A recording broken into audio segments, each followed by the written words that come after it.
In 2002, a lion was born in Zimbabwe's Hwange National Park. His name was Cecil, and he became a favorite of both the staff and visitors of Hwange National Park. He was loved by many for his beauty and size. But in July of 2015, Cecil was led astray from Hwange's lands, and he was killed by Walter Palmer, a Minnesota dentist. Cecil was beheaded and skinned by Palmer, just so that he could have a trophy. Cecil's death got a lot of attention, but he is only the face of a much bigger problem.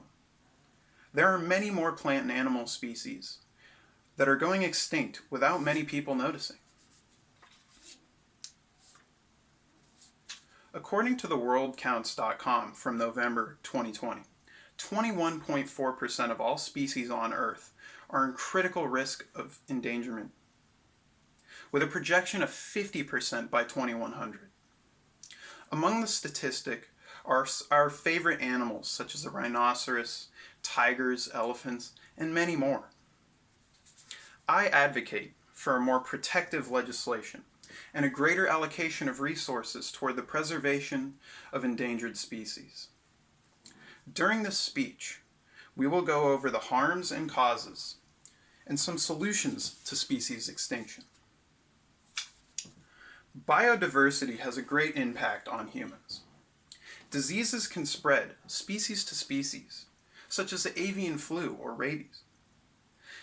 In a 2011 article from The Independent, Julia Whitty states that the richer an area's biodiversity, the tougher its immune system. Since biodiversity includes not only the number of species, but also the number of individuals within that species, as well as all of their inherent genetic variations, that is life's only army against the diseases of oblivion.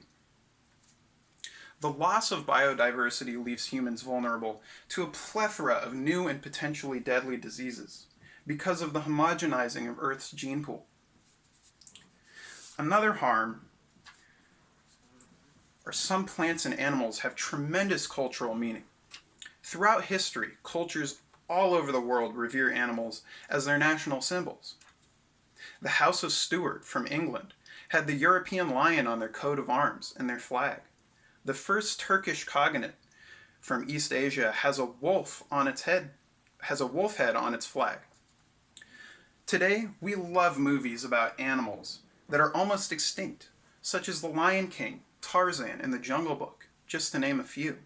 And they feature things such as jaguars, silverback gorillas, and yes, lions, and many other African species that are also endangered. We write songs about them, such as Eye of the Tiger from Rocky. Just imagine us losing these species, and after generations, these animals we love becoming nothing more than a distant memory, such as the woolly mammoth or the megasloth. Now that we've gone over the problem, let's address some of the causes. One of the major causes is habitat loss. Many plants and animals are faced with receding habitats due to many factors. According to the National Wildlife Federation page on habitat loss, last updated in 2020, there are a few major causes of habitat loss: agriculture, human development, and pollution. According to Statista in 2019, 913 million acres of land within the United States are used for agriculture. That is an enormous amount of land that was once used by plants and animals.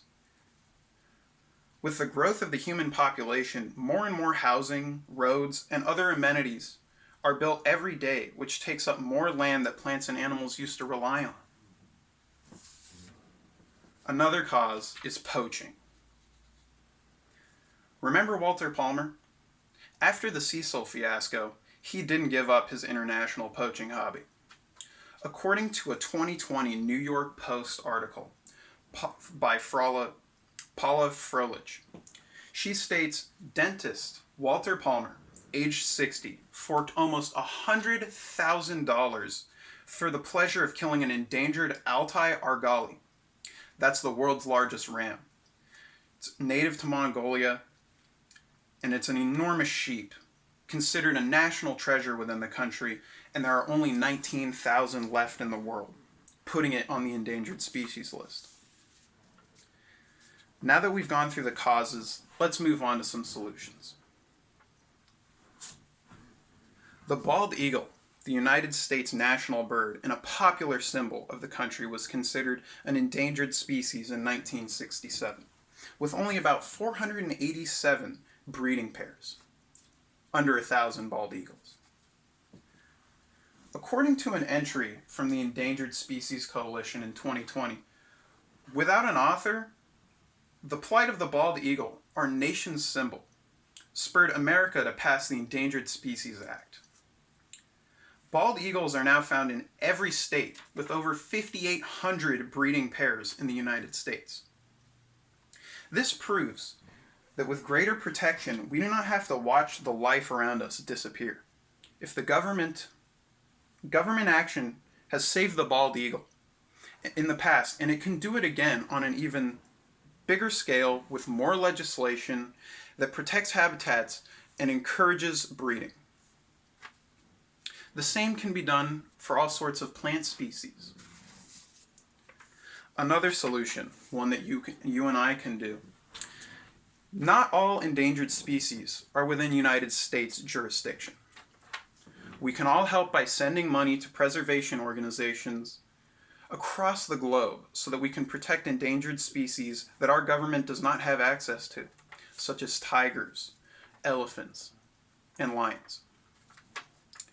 Any amount always helps, and no contribution is too little when it comes to saving precious life.